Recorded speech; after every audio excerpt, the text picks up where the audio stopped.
سڵاو، من ئەمڕۆ میوانی بەرنامەی سێبەری خەڵکم. هاتم گفتوگۆ دەکەم لەگەڵ کۆمەڵێک خەڵک، وەڵامی پرسیارەکانیان دەدەمەوە بێ ئەوەی بزانم کێن و لەکوێ هاتوون. سەرەتا پێناسەیەکی خۆم بە کورتی دەکەم. من دکتۆرە ڕێزان کچی شەهید مامۆستا ئەنوەر گردیم. لەدایکبووی ساڵی 1984م. خۆڕاگری و هێز و توانام لە باوکم وەرگرتووە بەوەی کە لە کاتێک لە زیندان بوو، لە زیندانی ئەبوو غرێب، توانی بە خۆڕاگری خۆی بڕیاری لە سێدارەدانی بگۆڕێت بۆ بڕیاری زیندانی هەتاهەتایی. من ئەو خۆڕاگریەم لە وەرگرتووە، بەردەوام لەم ڕێبازە خەباتی کردووە تا شەهید بوونی و بەڵێن بە خوێنی شەهیدان دەدەم کە لەسەر هەمان ڕێباز و خەبات بکەم و خزمەتی خاک و نیشتیمانم بکەم.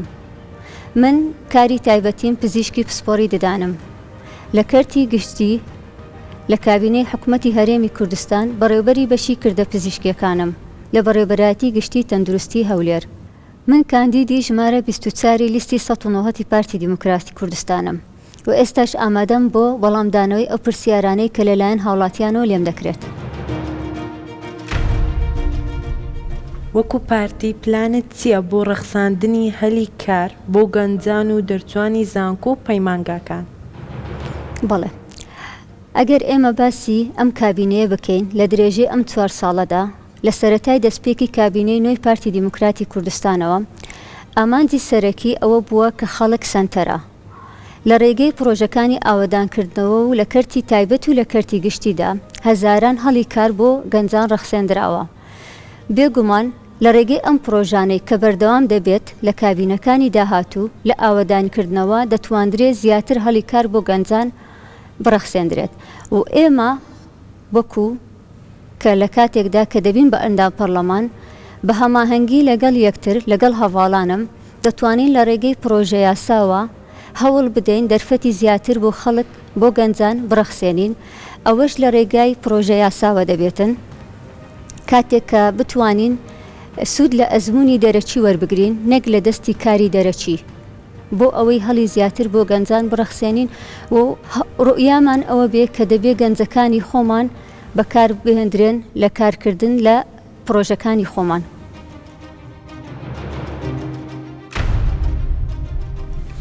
بۆچی پارتیەکان زۆر دروشمێنێتەوەی بەکاردێنن؟ پارتی واتە کوردستان. بەهێزی کوردستان بە بەهێزی پارتیەوە بەندە و ئەمەش مێژوو سەلماندوویەتی لە سەرەتای دروستبوونی پارتی و لە سەرەتای شۆڕشەکانەوە بۆ ئەوە دروست بووە کە چارەسەری کێشەی نەتەوەیی کورد بکە و ئێمە حزبی کردارین نەک حزبی دروشم و ڕابردوومان و ئێستامان بۆ داهاتوومانە بۆ خزمەتکردنی خاک و نیشتیمانە. پارتی خۆڕاگرە و پارێزەری وڵاتیشە، بۆیە ئێمە دروشمی نەتەوەییمان هەیە لەبەرەوەی لە سەرەتاوە بۆ چارەسەرکردنی کێشەی دۆزی کورد و نەتەوەی کوردەوە دروست بووینە.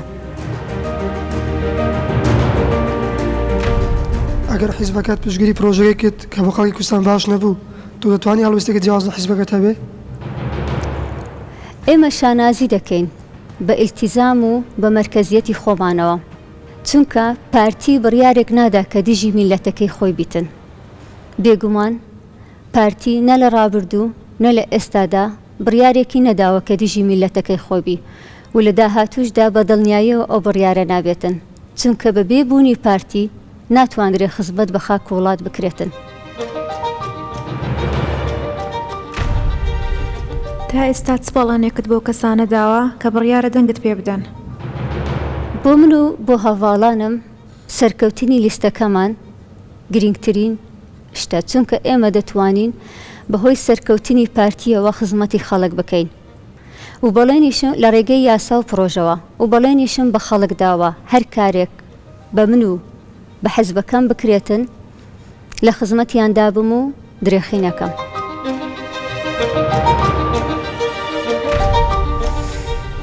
کێشەیە کەس دەکەی هاوڵاتی هەیبێت و کێشەی تۆ بێت؟ بەڕون و ئاشکرا باسی ئەوە بکەین کە لە پەرلەمان چەندین لیژنە هەیە. ئەگەر ئەمن لیژنەیەک بە نمونە وەربگرم لە بوارەکەی خۆم وەکو پزیشک، دەتوانم بواری کەرتی تەندروستی بە نمونە بهێنمەوە، چونکە دەتوانم تیشک بخەمە سەرکەم و کوڕیەکان لە ڕێگەی لیژنەکانەوە بە بەرنامەی چاکسازی هەوڵی چارەسەرکردنی کێشەکانمان بدەین بۆ بەرەو پێشبردننی کەرتی تەندروستی.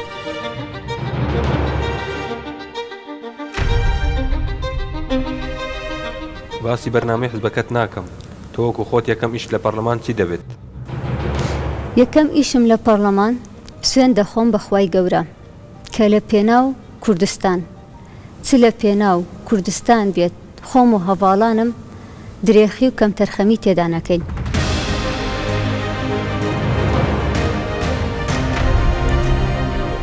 تۆ پزیشکی بەڵام ڕەنگە جوتیارانیش دەنگت پێ بدەن. چ پرۆژەیەکت بۆ جوتیاران هەیە؟ بۆ جوتیارێک ساختکردنەوەی بەرهەمەکەی گرنگترین شتە. ساختکردنەوەی بەرهەمەکەی لە ئەستۆی حکوومەتەکەیەتی و بۆ باخەوانێکیش هەمان شت.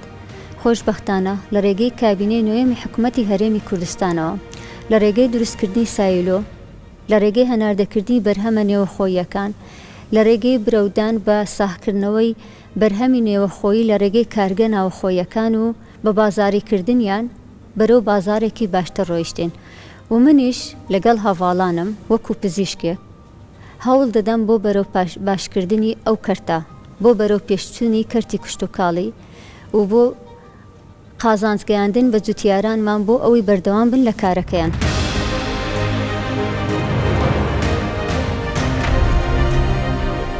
ئەگەر لێرە داوت لێ بکەم باڵێنێک باوانە بدەیت کە دەنگت پێ دەن چ باڵێنێکیان پێ دەدەیت؟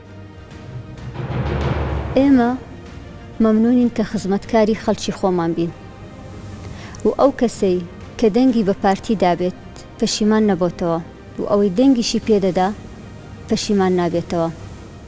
من بەڵێنی ئەوە دەدەم کە خزمەتکاری خاک و نیشتیمان و ملەتەکەم بم و خۆم شەرمەزاری دەنگدەرانم ناکەم، خۆم شەرمەزاری خوێنی شەهیدان و خاکەکەم و پارتەکەم ناکەم.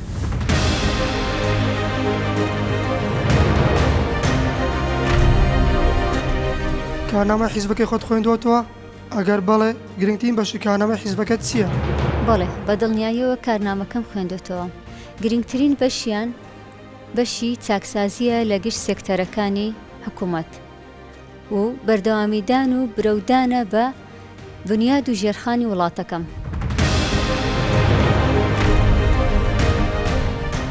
کەرتی تەندروستی کوردستان پێویستی بە چییە و چ پرۆژەیەکت بۆ ئەو کەرتە هەیە؟ بەڵێ خۆشبەختانە لەم کابینەیەدا لە کابینەی نوێ حکوومەتی هەرێمی کوردستان کەرتی تەندروستی پێشکەوتنێکی بەرچاوی بەخۆیەوە دیوە. بەڵام ئێمە بەرەو باشتری دەبین. لەوانەیە ئەو پێشهاتانەی کە نەتواندراوە برەو بە کەرتی تەندروستی بدرێتن یاخود لە تمەحی مەدانەبووە ئەوەیە بەهۆی قەیرانی دارایی و ئاستەنگیەکانی کە هاتوۆتە بەر دەم حکوومەتی هەرێمی کوردستانەوە.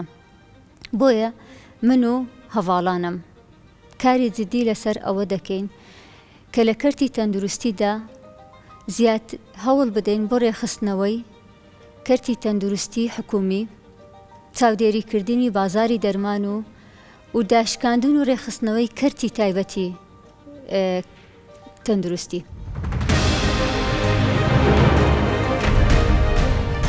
تۆ کاندیدێکی ئافرەتی خێزانەکەت تا چ ڕادێک پشتیوانتە؟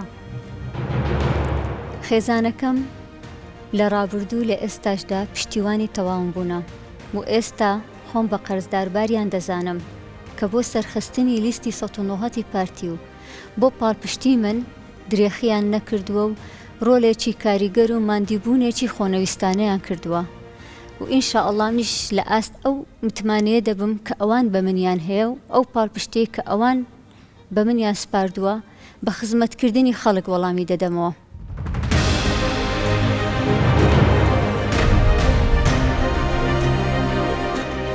ئەگەر بوویە پەرلەمانتار دواتر دەگەڕێتەوە سەر پیشەکەی ئێستات؟ بە ئەکیدی پیشەکەی خۆم زۆر لا پیرۆزە. ئەگەر بوومە پەرلەمانتار دوای کۆتایی هاتن بە ئەرکەکەم هەوڵ دەدەم بە گروتینتر بە گەرم و گورتر لە جاران بگەڕێمەوە سەر کارەکەی خۆم و خزمەتی کەرتی تەندروستی بکەم.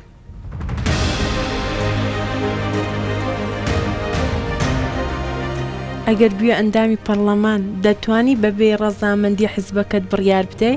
پارتی نە لە ڕابردوو نە لە ئێستادا بڕیارێکی نەداوە کە دژی ملەتەکەی خۆی بیت، بە دڵنیاییەوە لە داهاتوشدا ئەوە ڕوونادات. بەعکسەوە پارتی واتە بەرژەوەندیەکی باشتر بۆ میلەتی کورد و بۆ خەڵکی کوردستان. بۆیە من دڵنیات دەکەمەوە ئەو بڕیارە ڕوونادات، لەبەرەوەی ئێمە وەکو پارتی بۆ دۆزینەتەوەی کورد دروست بووینە، بۆ خزمەتکردنی خاک و نیشتیمان دروست بووینە. بڕیارێک نادەین کە دژی خۆمان بیت کاتێک کە ئەو شتە ڕوونادا، بەڵام ئەگەر هات و ڕوو بدا ئەوە دەگەێنێت کە ئێمە لە ڕێبازی خۆمان لامانداوە.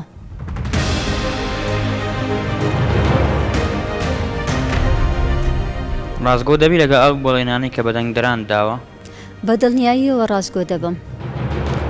ئەوەی کە من بناسێ، ئەوەی لە نزیکەوە کارەکانی منی دیت بێت و بڕیار بدا دەنگ بداتە من لەسەر ئەو بنەمایەیە کە من ڕازگۆ بوومە لە ئەرک و خزمەتکردنم لە بوارەکانی خۆم. بە دڵنیاییەوە بەڵێنیان پێدەدەم کە ڕازگۆ دەبم لەگەڵیان.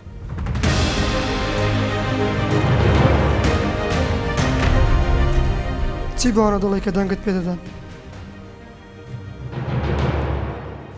ئەوانەی کە دەنگیان بە پارتی داوە پەشیمان نەبووینەوە و ئەوانەی کە دەنگ بە پارتیش دەدەن پەشیمان نابنەوە. بۆیە من دڵنیان دەکەمەوە ئەو دەنگەی کە بە من دەدرێ بە خزمەتکردن وەڵامیان دەدەمەوە و بەردەوام دەبم لەو خزمەتکردنەی کە ئەوان ئەو متمانەی بە من دەبەخشن بە ئەمانەتەوە دەیگەڕێنمەوە.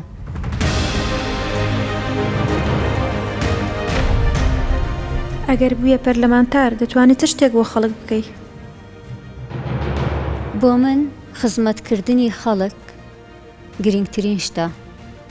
من مەمنونم بەوەی کە بتوانم خزمەتی خاک و نیشتیمانی خۆم بکەم و ئەوەی کە بە من بکرێ و ئەوەی کە بە حیزبەکان بکرێ درێخی ناکەین لە خزمەتکردن و کەم تەرخەمی ناکەین لە خزمەتکردن، چونکە خزمەتکردن لە ڕێبازەکەی من گرنگترین شتە کە لە جەنابی سەرۆکیشەوە بۆمان ماوەتەوە شانازیە بۆ ئێمە کە خزمەتکاری ملەتی خۆمان بین.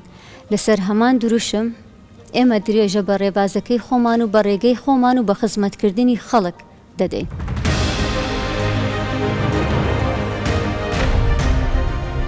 چ پرۆژەیەکت بۆ پشتیوانیکردنی کە سوکاری شەهیدان هەیە؟ من کاتێک کە بابم و کوڕیمامم لە کردەوە تیرۆریستەکەی 1 شوبات شەهید بوون، ئەو کاتە تەمەنم 19 ساڵ بوو. تەمەنی گەنجەتیم بەبێ باوکی بەڕێ کردووە و خۆم و خانەوادەکەم لەو ژینگەیە پەروەردە بووینە و بەو ژینگەیەدا ڕۆیشتینە. وەکو ئەوەی کە کورد دەڵێ 100 حەکیم بەقەت دەردەدارێک نازانیتن.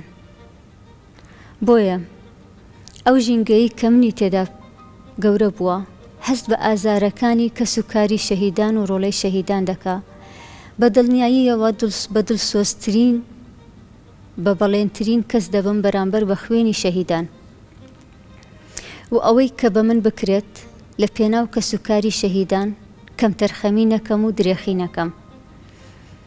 ئەوەی کە دەمەوێ لێرەوە تەئکیدی لەسەر بکەمەوە گرنگترینیان کەرتی تەندروستی کە بتوانم بە خۆڕایی بۆ کە سوکاری شەهیدان ئەو خزمەت گوزاریانەی کە پێویستیانە بە خۆڕایی دەستەبەری بکەن و بتوانم بۆ ڕۆڵەی شەهیدەکان کە ئەوانەی بێکارن بتوانم هەڵی کاریان بۆ بڕەخسێنم و زیاتر بوار بۆوانە بدرێتن کە منداڵە شەهیدن لە بوارەکان دەرفەتی کارکردنیان پێ بدرێتن و گرنگی تایبەتیان پێ بدرێتن. بەڵێن دەدەم کە دڵسۆزانە کاری خۆم وەکو کچە شەهیدێک بەرامبەر بە خانەوادەی شەهیدانەوە بە ئەنجام بگەێنم.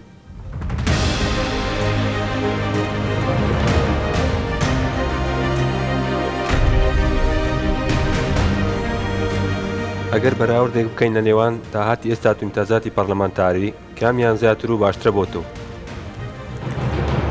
ئیمتیازێک کە بۆ خزمەتی خەڵک و خاکەکەم نەبێت دەبێت چ گرنگیەکی هەبێتن. من وەکو بەڕێوەبەری کردە پزیشکیەکان لە ڕۆژانی پشوو لە کاتی ئیسراحەتی خۆم لە خزمەتی خەڵکدا بوومە. لای من شەو و ڕۆژ گرنگ نەبووە لە خزمەتکردن.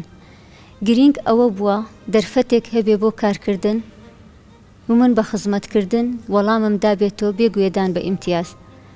ئەگەر من وەکو پزیشکێک بیر بکەمەوە، ئەوە خزمەتکردن دروشمی منە بۆ خەڵکەکەم، بۆ میلەتەکەم.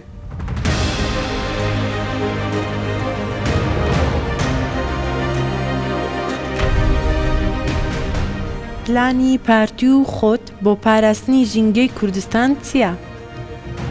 بەڵێ، پاراستنی ژینگەی کوردستان ئەرکی هەمومانە. ئەوەی کە ئێستا لە بواری ژینگەوە بتوانین قسەی تێدا بکەین، ئەوەیە کە لە دوا بڕیارەکانی حکوومەتی هەرێمی کوردستان ئەوە بوو کە ئەو مەسفایانە، ئەو کارگانەی کە بە قانونی بە نایاسایی کراونەتەوە دابخرێن بۆ ئەوەی ژینگەیەکی پاکتر و بێگەرتر بۆ کوردستانی خۆمان فەراهەم بکەین. پلانی ژینگەیەکی تەندروست بە بەرنامەیەکی تۆکمە و داڕێژراو دەبێت. ئێمە لە دەست پێکدانین، ئێمە درێژە پێدەری بەرنامەکان دەبین، ئەوانەی کە تەواو نەکراون، نەگەیشتونە بە کۆتا، ئێمە تەواویان دەکەین. چونکە بە بێبوونی پارتی ناتوانرێ ئەو پرۆژانە تەواو بکرێن. بەهۆی پارتیەوەیە کە دەتوانین خزمەت بکەین، ژینگەیەکی تەندروست بۆ کۆمەڵگەکەمان دابین بکەین.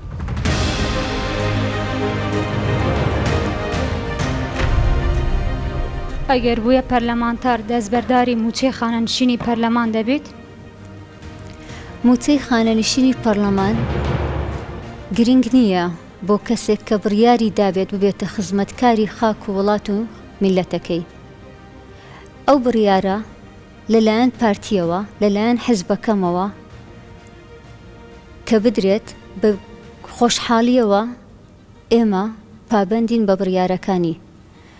ئیمتیازاتی پەرلەمان بۆ ئێمە گرنگ نییە، لەبەرەوەی ئێمە شەرەفی خزمەتکردنی خاک و نیشتیمانمان پێسپێردراوە و ئەوەی بە مەبدە بەبیر بەهۆش لە لای ئەوە بێ کە خزمەتی خەڵک و نیشتیمانی بکە، نابێ بیر لەوە بکاتەوە کە ئیمتیازاتەکانی لە ئێستا و لە دوای پەرلەمان چی دەبێت. بۆیە من ئامادەم ئەگەر ئەو بڕیارە هاتە پێشمان بە خۆشحاڵیەوە ئەو بڕیارە قبول کەم و بگەڕێمەوە سەر کاری خۆم لە هەر بوارێک بێ کە بە من بسپێردرێ لە کەرتی تەندروستی لە خزمەتکردن بەردەوام بم.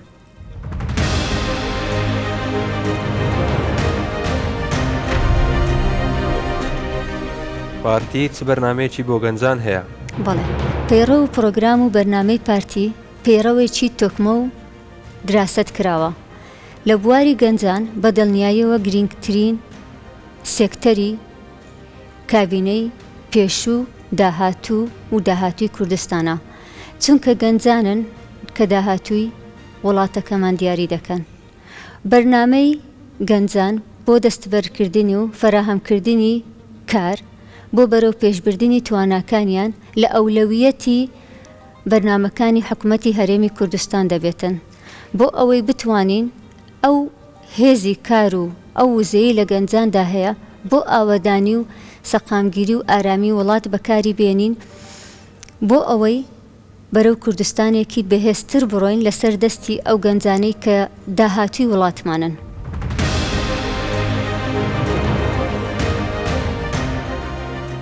زۆر سپاس لە پرسیارەکانتان، هیوادارم توانی بم وەڵامی شایستە بدەمەوە. دووبارە من دکتۆرە ڕێزان شەهید ئەنوەر گەردیم، کاندیدی ژمارە 24 لیستی 109 پارتی دیموکراتی کوردستانم. لێرەوە داوا لە ئێوەی بەڕێز دەکەم بۆ بەرەو کوردستانێکی بەهێز و سەقامگیرتر. ڕۆژی 20دا متمانە بە لیستی 109 پارتی دیموکراتی کوردستان بکەن کە لیستی شەهیدان و خەباتگێڕ و شۆڕشگێرانە، کە لیستی ئارامی و ئاوەدانی و بەیەکەوە ژیان و خۆڕاگریە. لەو ڕۆژەدا سندوقەکانی دەنگدان پڕ بکەین لە دەنگی لیستی ١٩ پارتی دیموکراتی کوردستان و متمانە بە ژمارە 24 بدەن بۆ خزمەتکردنێکی باشتر بە ئێوەی ئازیز و خۆشەویست بە هیوای سەرکەوتن بۆ لیستی ١٩ لیستی خۆڕاگری و پارێزەری کوردستان. زۆر سپاس.